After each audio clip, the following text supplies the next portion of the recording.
오늘 우리에게 주시는 하나님의 말씀은 레위기 1장 1절에서 9절까지 말씀을 교독하시되 마지막 절은 같이 읽도록 하겠습니다. 주님께서 모세를 회막으로 부르시고 그에게 말씀하셨다. 이스라엘 자손에게 말하라. 너는 그들에게 다음과 같이 일러라. 너희 가운데서 짐승을 잡아서 나에게 바치는 사람은 무릇 소나 양을 제물로 바치라. 바치는 제물이 소를 번제물로 바치는 것이면 흠없는 수컷을 골라서 회막 어귀에서 바치되 나 주가 그것을 기꺼이 받게 하여라. 제물을 가져온 사람은 번제물의 머리 위를 자기의 손을 얹어서 한다. 그래야만 그것을 적지 않은 제물로 받을 수 있다. 그런 다음에 제물을 가져온 사람은 거기 주 앞에서 그 수송아지를 잡아야 하고 아론의 혈통을 이어받은 제사장들은 그 피를 받아다가 회막 어귀에 있는 제단 둘레에 그 피를 뿌려야 한다. 제물을 가져온 사람이 그 번제물에 가죽을 벗기고 고기를 저으며 먹고 아론의 혈통을 이어받은 제사장들이 이 제단 위에 불을 피우고 그 불 위에 장작을 지피고 아론의 혈통을 이어받은 제사장들이 고기 저민 것과 그 머리와 기름기를 제단하여 일단은 장작 위에 덮여 놓아야 한다. 제물을 가져온 사람이 내장과 다리를 물에 씻어주며 제사장은 그것을 모두 제단 위에다 놓고 불살라야 한다. 이것이 번제인데 이는 제물을 불에 태워서 그 향기로 나 주를 기쁘게 하는 살라 바치는 제사이다. 아멘. 헌신의 출발, 번제라는 제목으로 말씀을 전할 때 큰 은혜가 있길 간절히 소망합니다. 레위기 1장부터 5장까지, 6장 7장까지 넘어가면은 이스라엘 사람들이 많이 드렸던 제사의 5종류에 대해서 나와 있습니다. 1장은 번제, 2장은 소제, 화목제, 속건제, 속죄제.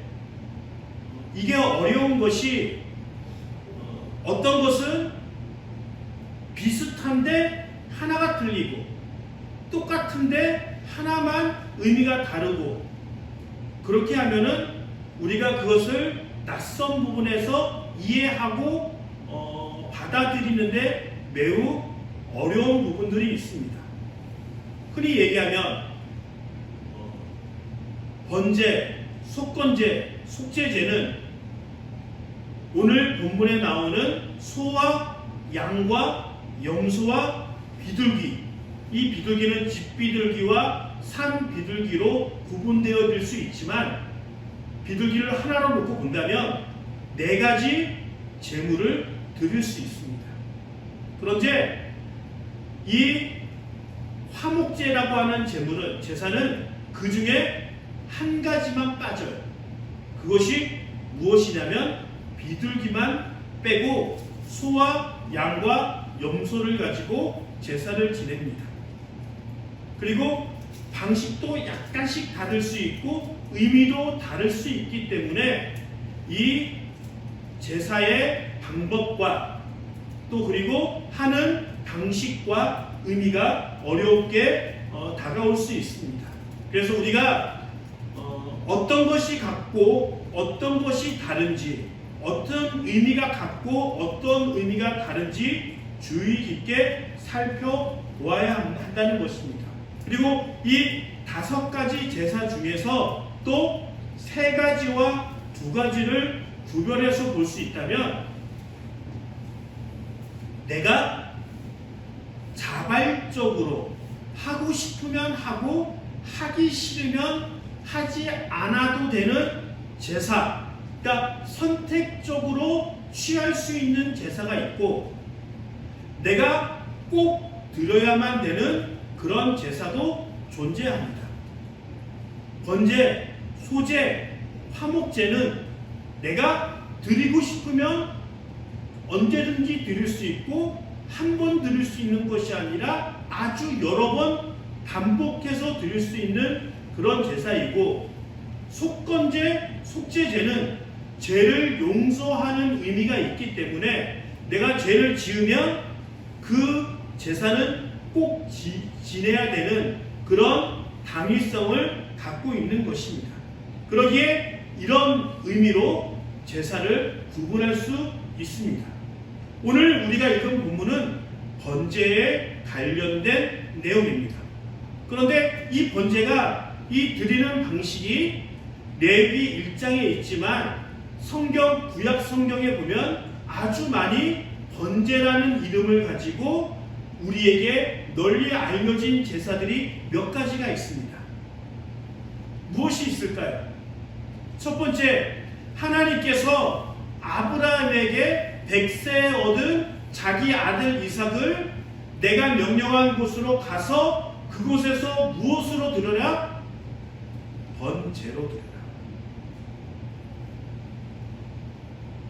즉, 아직까지 레위기가 기록되어지지 않았고 번제가 무엇이 정확하게 어떻게 드리는 것이 확립되어지지 않았지만, 하나님께서 처음으로 아브라함에게 네가 너의 아들 100세에 낳은 아들, 그 귀한 아들을 번제로 드려라 라고 얘기합니다. 이 번제라는 제사의 가장 여러가지 제사 똑같지만은 여기서 오늘 읽을 때 본문을 보면은 점인다라고 얘기가 있지만 개역 개정판에는 우리가 흔히 잘 알고 있는 단어로 표현되어 있습니다. 각을 뜬다. 이 뜻은 뭐냐면은 마디마다 다 자르는 거예요. 사람의 팔, 손, 목, 마디마디를 다 잘라서 불사르는 제사를 번제라고 합니다.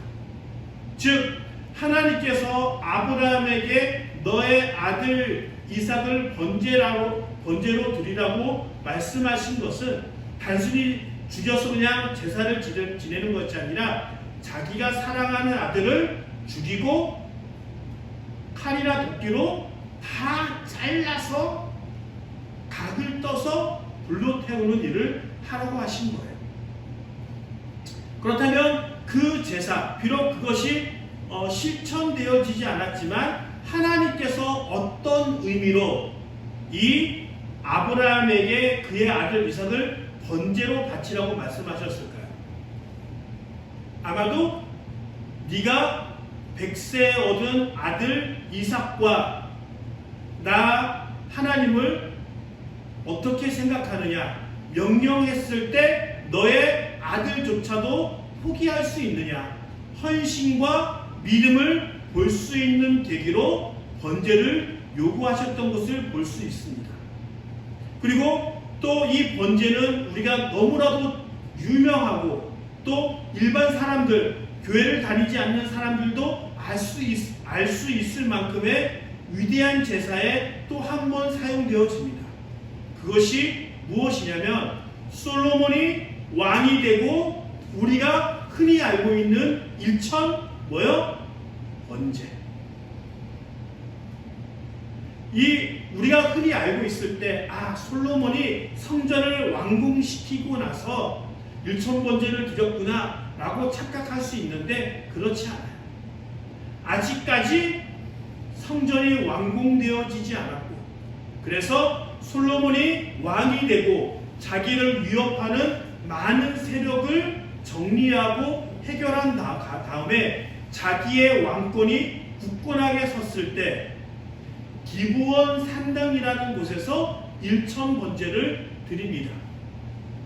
그렇다면 이 솔로몬이 드렸던 일천번제에, 이 번제에 포함되어 있는 의미와 상징은 무엇일까요? 감사함이겠죠. 하나님, 내가 이렇게 왕이 될 수 있도록 허락해 주시고 나를 방해하는 많은 사람들로부터 나를 굳건하게 보호해 주셔서 이제 내가 왕이 비로소 온전한 왕이 되었습니다. 하나님 감사합니다 라는 마음으로 일천번제를 드렸다는 것입니다. 그리고 또 다른 번제로 나오는 것은 다윗 전에 사울 왕이 드립니다. 하나님께서 사울을 버리게 되는 결정적인 제사가 바로 번제 제사를 지내는 부분에 있습니다.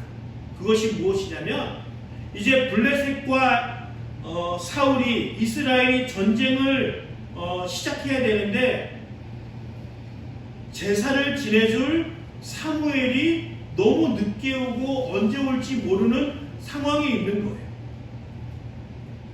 그래서 기다리다가 참지 못해서 사울이 자기가 원래 제사를 지낼 수 없는 신분임에도 불구하고 자기가 제사를 지내고 전쟁을 시작합니다. 그때 드렸던 제사의 이름이 바로 번제입니다. 사무엘상 13장 12절에 이런 말씀이 있습니다. 이러다가는 제가 주님께 은혜를 구하기도 전에 블레셋 사람이 길갈로 내려와서 칠 것 같은 생각이 들어서 할 수 없이 번제를 드렸습니다. 그렇다면 이 사울 왕이 사무엘이 오기 전에 드렸던 이 번제의 의미와 상징은 어떤 것을 갖고 있을까요? 아마 서원이지 않았을까? 기도이지 않았을까? 내가 지금 전쟁에 앞서 있는데 하나님 우리에게 승리를 주옵소서, 우리를 이기게 하여 주옵소서 라는 그 마음으로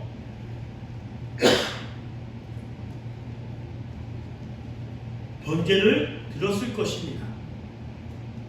그리고 이렇게 대표적인 번제를 드린 것뿐만 아니라 또 여러 번 번제를 드린 기록들이 있습니다. 병이 다 고쳐지고 병이 나아서 이제 그것이 너는 이제 병이 나았다라고 인정받을 때 번제를 드립니다. 그리고 내가 간혹 죽은 시체를 만들거나 부정하게 되었을 때 그것이 율법에 정한 대로 다 견뎌내고 이겨내서 정결하게 되었을 때 번제를 드립니다. 그리고 사무엘과 나시린들이 하나님 저 10년 동안 헌신하겠습니다. 하나님의 말씀대로 살겠습니다라고 결단하고 그 10년을 다 채우면 그 모든 약속이 이루어졌다고 하는 그 상징으로 번제를 드립니다. 이와 같이 번제는 한 가지 의미가 아닌 아마도 여러 가지 의미로 구약시대 때 하나님께 드려진 그 제사가 바로 번제였다는 것입니다. 그렇다면 이 태우는 제사라고 얘기하는 이 번제의 의미는 또 원래의 의미는 무엇이었냐라고 물어본다면 이 번제의 원어 구약의 히브리어로 적어진 것은 무엇이냐면 바로 카파트. 따라해볼까요? 카파트. 이것은 뭐냐면은 속죄, 덮다, 죄를 가리운다라고 나와 있습니다. 사절에 보면은 제물을 가져온 사람은 번제물의 머리 위에 자기 손을 얹어야 한다. 그래야만 그것을 속죄하는 제물로 받으실 것이다. 바로 이 속죄, 죄를 덮다라는 의미가 바로 번제의 원래 의미인 것입니다. 그러면 저는 또 이런 생각을 해봤어요. 죄를 용서받는 것과 죄를 덮어지는 것과 어떤 의미가 있을까? 죄를 용서해주면 되지 왜 죄를 덮어주신다고 말씀하실까라고 하는 그런 물음들과 생각들과 묵상을 아주 많이 했습니다. 또 문서도 찾아보니까 그것에 대해서는 정확하게 나오지 않더라고요. 어찌하였던 이 번제는 원래 원어적인 의미로 본다면 죄를 덮다는 거예요. 덮다는 건 뭐예요? 죄가 해결되어지지 않음에도 불구하고 죄를 덮음으로 죄가 없다는 것을 인정하는 거예요. 즉, 이 번제는 죄의 문제를 온전하게 해결되어지는 것이 아니라 임시 방편으로 뭔가 급한 일을 위해서 잠깐 하나님께서 죄가 없는 것으로 인정하는 영역이 있다는 거예요. 그래서 구약 성경에 보면은 번제는 항상 다른 제사와 연결해서 조인해서 드리는 경우가 많이 있습니다. 그래서 이 번제를 드릴 때는 속죄제와 함께 제물 2마리로 함께 드리는 경우가 종종 있었습니다. 어찌하였던 이 번제의 가장 큰 의미는 죄를 덮는다. 그렇지만 죄를 덮는 그 수준에서 벗어나서 더 널리, 더 많은 의미로 사용되어졌습니다. 내가 하나님 앞에 약속한 것을 지켰습니다. 감사의 의미로, 정결의 의미로, 더 나아가 충성과 봉사와 서원과 기도의 제목을 담아 드렸던 것이 바로 번제의 제사의 목적이었습니다. 그런데 이렇게 번제를 드릴 때 이렇게 얘기하는 것 중에 하나가 많은 제물들이 나옵니다. 소와 양과 염소와 비둘기가 나옵니다. 그러면 어떨 때 소를 드리고 어떨 때 비둘기를 드릴까요? 이것은 하나님께서 드리는 사람의 재정적인 재선의 상황에 맞추어 너희가 소를 드릴 수 있는 재산이 있으면 소를 드리고 양과 염소를 드릴 수 있으면 양과 염소를 드리고 이것도 너무 비싸고 힘들어서 드릴 수 없다면 최소한의 것, 그것이 뭐예요? 비둘기를 드리라고 얘기합니다. 우리가 흔히 얘기할 때 우리는 비둘기를 잘 먹지 않습니다. 우리는 뭐 닭이나 오리나 뭐 메추라기 정도를 먹겠죠. 그런데 저도 뭐 왜 비둘기를 드리라고 했을까라고 이렇게 궁금증이 있었는데 요새는 제가 이집트를 가보지 않아도 이집트를 여행할 수 있는 방법이 있죠. 그게 뭐예요? TV를 보거나 뭐 걸어서 세계속으로 아니면은 뭐 유튜브를 통해서 이제 그 나라가 어떤지 그 문화가 어떤지 살펴볼 수 있어요.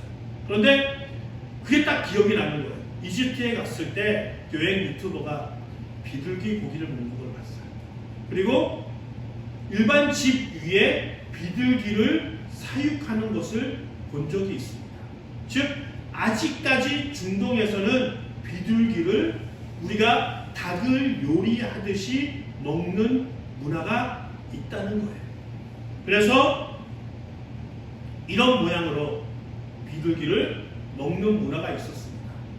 이렇게 먹을 수 있었던 것은 하나님께서 부자이든 가난하거든 어떤 상황에 있든지 하나님께 나오는 것에 장애물이 없도록 경제적으로 부유한 사람만 하나님께 나오고 경제적으로 어렵고 불편하고 하나님께 드릴 수 없는 아주 가난한 사람일지라도 비둘기 정도는 가지고 하나님께 나와 제사를 드려야 된다라고 이야기하고 있습니다.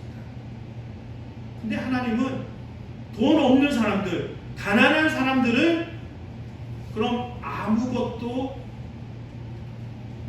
제물로 드리지 말라라고 하지 않았어요. 우리가 기억해야 하는 것은 나의 경제적인 상황이 된다면 또 내가 소를 드릴 수 있으면 소를 드려야지 비둘기를 드릴 수 없다는 거예요. 그래서 계속적으로 하나님이 사람의 무엇을 보신다고요? 중심을 보신다. 드리는 예물, 그것을 보는 것이 아니라 하나님께서 나의 중심을 보신다는 것을 우리에게 강조하고 있습니다. 그런데 우리가 제사를 이해함에 있어서 가장 잘못 알고 있는 요소가 있어요. 저도 성경을 그렇게 읽었는데 이 말씀을 준비하면서 착각하는 것이 있더라고요. 그것이 뭐냐면 자, 우리가 이제 1년 된 숫송아지, 순양, 순염소를 제사장에게 갖고 옵니다. 그러면 그 죽이는 일을 누가 할까요? 맞아요. 그 제물을 죽이는 것은 가져온 사람이 합니다. 5절에 보면 이런 말씀이 있습니다. 그런 다음에 제물을 가져온 사람은 거기 주 앞에서 그 숫송아지를 잡아야 하고, 여기서 숫송아지뿐만 아니라 뭐예요? 양과 염소를 포함합니다. 그런데 비둘기는 어떨까요? 비둘기는 제사장이 줍니다. 우리가 생각하기에 제물을 갖고 오면은 제사장이 그걸 알아서 다 죽여주고, 일명 우리가 VIP 서비스룸에 들어가서 메뉴를 시키면 돈을 지불하면 그것이 딱딱딱 코스 요리처럼 오마카세처럼 한정식처럼 짜라락 나오는 그것을 생각했다면 그렇지 않다는 거예요. 내가 제물을 갖고 왔으면 그 제물을 죽이는 일은 제사를 드리기 위해 양과 염소와 소를 갖고 왔던 사람이 죽이는 거예요. 그럼 그것으로 끝날까요?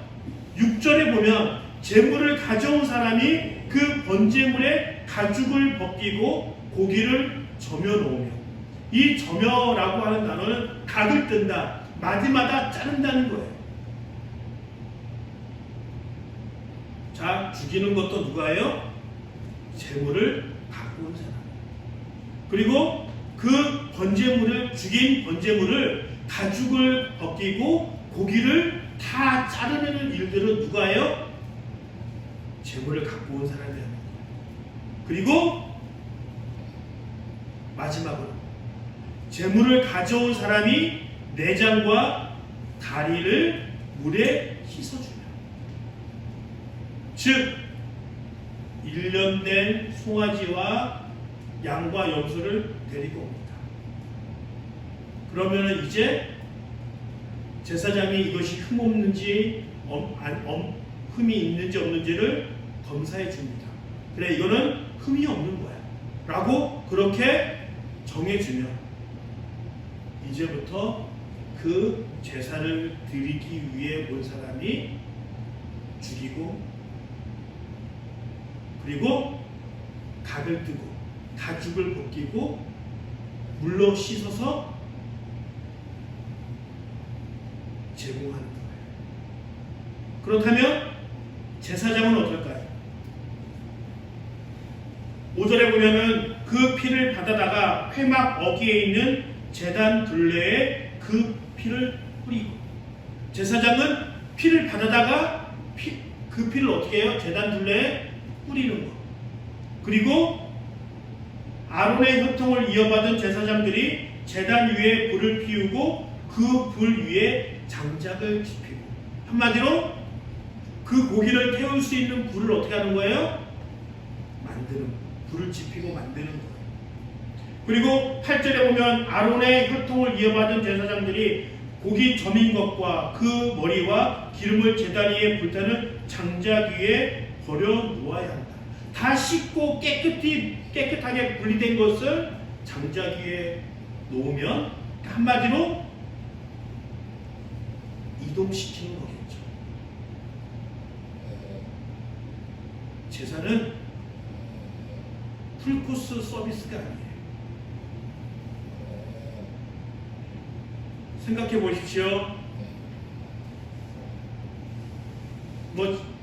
만약에 내가 소나 양이나 염소를 많이 죽여보지 않은 그런 농사를 지을 사람이다, 상업에 속해 있는 사람이다, 직장이 있는 사람이다 라고 생각해 보십시오.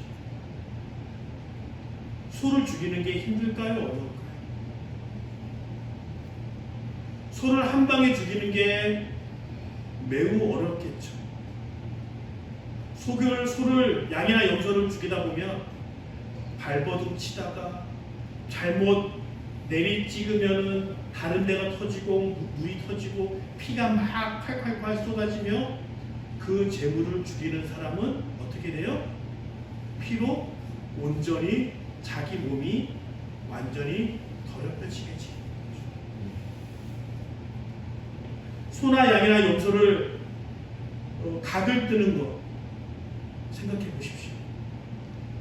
그때는 칼을 사용하였는지 손도끼를 사용했는지 정확하게 알 수는 없지만 칼이나 도끼를 가지고 뼈를 깎아내고 마디를 쪼개며 모든 기름과 가죽을 벗기며 그것을 물로 식히면 그 사람의 몰골은 어떻게 될까요?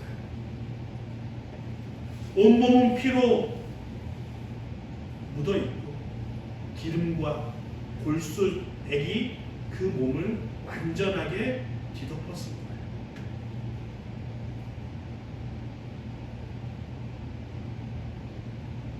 구약 시대 때 번제와 화목제와 속번제와 속죄제의 예물은 제물을 갖고 온 사람이 이렇게 노력하고 애쓰며 하나님께 드렸습니다.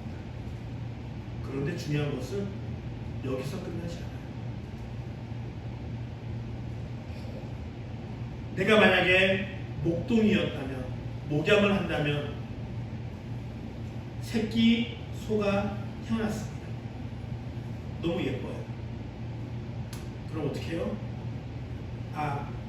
이 새끼 소나 송아지나 갓 태어난 양이나 염소 이거 하나님께 드려야겠다 라고 마음 먹습니다. 이런 마음을 먹지 않는다면 그 사람은 절대로 제사를 지낼 수 없어요. 왜냐하면 하나님께서 허락하신 제물은 1년 된 흠없는 순양이나 숫소나 순염소이기 때문에 1년 동안 내가 제사를 준비함으로 그 양이나 염소와 송아지를 흠없이 키우지 않으면 제사를 지낼 수 있는 제물을 만들어지지 않았기 때문에 제사를 지낼 수 없어요. 그러기에 제사의 양과 제사에 들어지는 제물은 이미 1년 전부터 계획되어지고 그것을 그렇게 사용하기 위하여 하나님께 그 제사를 지내는 사람은 미리미리 준비하고 있다는 거예요. 이제 예수님 시대에 가면 그런 부분들이 워낙 삶이 다양해지고 또 직장과 또 여러 가지 상업하는 사람들이 있기 때문에 이제 재물을 돈 주고 사야 되는 일이 생겼기 때문에 그런 일이 온전하게 되어지진 않았지만 원래 하나님께서 레위기 1장에서 우리에게 주어진 그 제사를 지내는 목적은 벌써 1년 전부터 지낼 제사와 종류와 또 몇 번 드릴 것인가 그것을 완벽하게 준비하고 세팅되어져야 합니다. 이것을 알기 때문에 하나님께서는 예수님을 언제부터 준비하신 거예요? 태초부터 우리를 위하여 제물로 드리기 위해 준비하셨다라고 얘기하고 있어요. 그렇게 1년 동안 제사를 준비했던 이스라엘 사람들은 이제 이해가 가는 거예요. 우리가 제사를 드리기 위해 1년 전부터 준비하신 것처럼 하나님도 우리를 구원하시기 위하여 태초부터 제물 대신 예수님을 이렇게 준비하셨구나.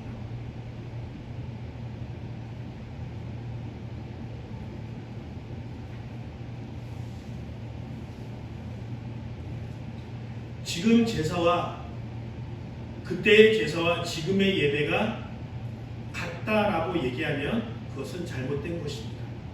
그러나 그 당시 제사와 지금의 예배가 완전히 다르다라고 이야기도 할 수 없습니다. 왜냐하면 우리가 드리는 예배는 예수님이 이렇게 우리를 위하여 자기 자신을 제물로 드림으로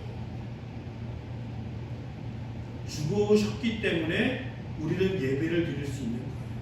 결국 제사를 드리는 그 원래 모습과 우리가 완전히 구별되어져서는 안 된다고 볼 수 있습니다.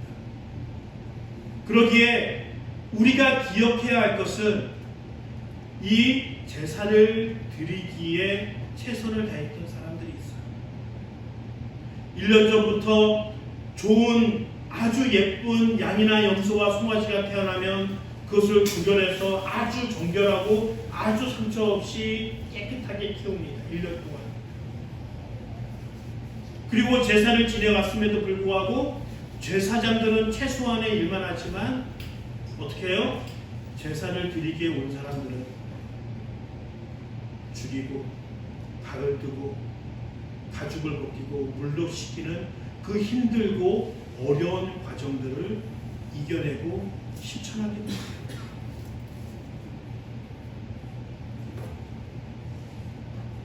그리고 비로소 제사장이 불로 태움으로 이것이 향기로운 제물로서 향기로운 향기로서 하나님께 드려지게 됩니다. 그래서 어떤 학자들은 이렇게 얘기합니다. 번제는 가죽을 제외한 모든 것을 다 태우는 제사이기에 하나님께서 가장 기뻐하고 귀하게 여기는 제사 중에 하나였다라고 얘기하는 학자들도 있습니다. 어찌하였던 제사는 그냥 풀코스 서비스가 아닙니다. 1년 전부터 준비해서 내가 땀 흘리고 피로 범벅이 되어지고 기름으로 내 온 몸이 다 더럽혀지면서 드려지는 것이 땀과 정성과 노력과 대가를 지불함으로 드려지는 것이 바로 제사였다는 것입니다. 하나님께서는 이런 제사를 기쁘시게 받으신다라고 우리에게 이야기하고 있습니다. 우리가 드리는 예배의 제사의 노력과 땀 흘림은 어떤지 한번 되돌아보기를 원합니다. 이것이 있어야지 제사를 받아주신다라고 이것을 그렇게 얘기하면 율법이 됩니다. 전혀 그렇지 않아요. 그렇지만 우리가 하나님을 예배하고 제사로 나오면서 원래 제사를 하나님께서 허락하셨을 때 노력하고 땀 흘리며 준비하는 그 모습으로 나오지 않는다면 우리가 드리는 예배는 하나님께서 기뻐하시는 예배가 되기 힘들 수 있다는 거예요. 지금 현대를 살아가는 기독교인들이 그렇습니다. 삶이 바쁘고 어렵고 그러다 보니까 부담을 주고 또 뭐 하라고 얘기하면 싫어합니다. 그래서 그냥 영화 보듯이 잠깐 1시간 동안 예배를 드리고 나올 수 있으며 서비스를 풀코스로 받기를 원하며 내가 그 교회 가면 얻어갈 게 많은 것을 찾아가면서 그렇게 헌신 봉사합니다. 아, 그 교회는 목사님 설교가 좋더라. 야, 그 교회 가니까 부자들이랑 명만 있는 사람들이 많이 모이더라. 그 교회는 크니까 뭐 예배 서비스, 또 웅장한 찬양대, 또 뭐 성경 교사들이 있어서 성경 공부도 많이 시킨다더라. 그 교회 좋더라. 화려하더라. 나도 그 교회 가면은 있는 사람처럼 취급받을 수 있을 거야. 라고 합니다. 그러나 하나님께서 처음으로 우리에게 제사를 주시고 우리가 우리에게 교회를 주신 이유는 내가 땀 흘리면서 내가 준비하면서 그리고 더 나아가 내가 힘들고 어렵더라도 그것을 견딤으로 묵묵하게 제사하고 예배하는 자를 기뻐하신다는 거예요.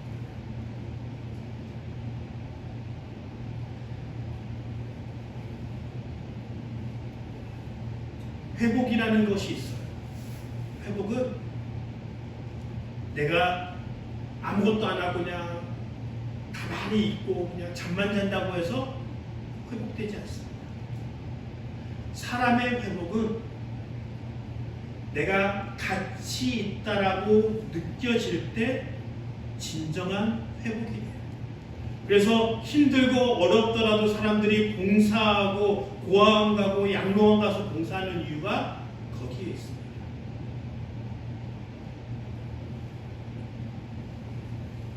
우리가 교회 안에서 얻어가기를 원하는 그 많은 이유와 목적들 가운데 그냥 예배 단순히 1시간 이 자리에 왔다가 돌아간다면 하나님이 우리에게 주시고자 하는 정말 많은 은혜와 사랑 가운데 가장 작은 일부분의 것만을 얻어갈 수밖에 없어요.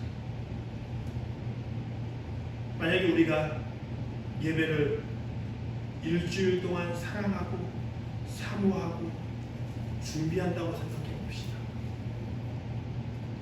돈은 필요 없지만 그래 내가 하나님께 제물을 드리기 위해 1년 동안 준비했던 그 제사의 모습처럼 1,000원이 됐던 2,000원이 됐던 하나님께서는 절대적으로 양을 보지 않아요. 뭐를 본다고요? 그 마음의 중심을 보신다. 돈 있는 사람들은 소를 드리라고요. 그렇지만 돈 없는 사람들은 무엇을 드리라고요? 비둘기를 드리라고요. 그렇게 아주 작은 것이지만 일주일 동안 예배를 준비합니다. 그리고 예배를 준비하면서 소원을 갖고 기도하면서 준비합니다. 그렇게 예배를 임하는 사람과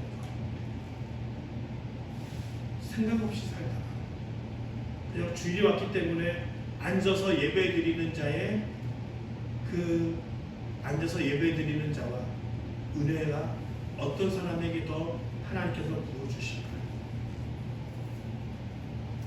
제가 간절히 바라기는 예배를 준비하는 성도님들이 되길 간절히 축원합니다. 그리고 예배를 드리기 위해 예배를 드리면서 땀을 흘리며 노력하며 헌신하는 성도가 되어지길 축원합니다. 이것이 번제를 통해서 제물을 통해서 하나님께서 우리가 어떠한 예배자로 나아가야 되는지 우리에게 말씀하고 있는 거예요. 저보다 더 훌륭하고 우리 교회보다 더 좋은 교회가 많아요.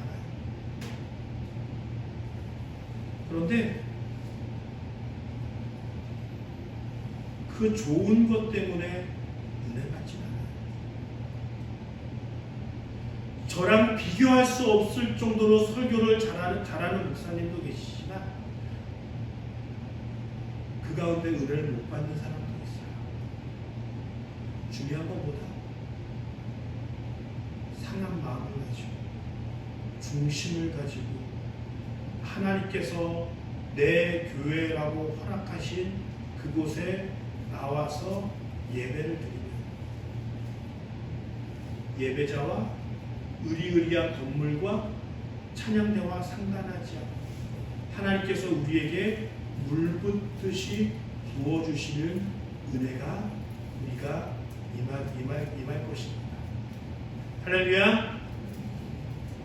다음 주 예배도 우리가 살면서 드려지는 모든 예배가 그렇게 준비하며 드려지길 간절히 축원합니다. 염려하지 마십시오. 하나님께 맡김으로 모세의 어머니가 그 아들 모세를 강물로 흘려보낼 때 하나님을 신뢰하고 의지하므로 그렇게 흘려보낸 것처럼 우리의 믿음도 그렇게 되어지길 간절히 축원합니다.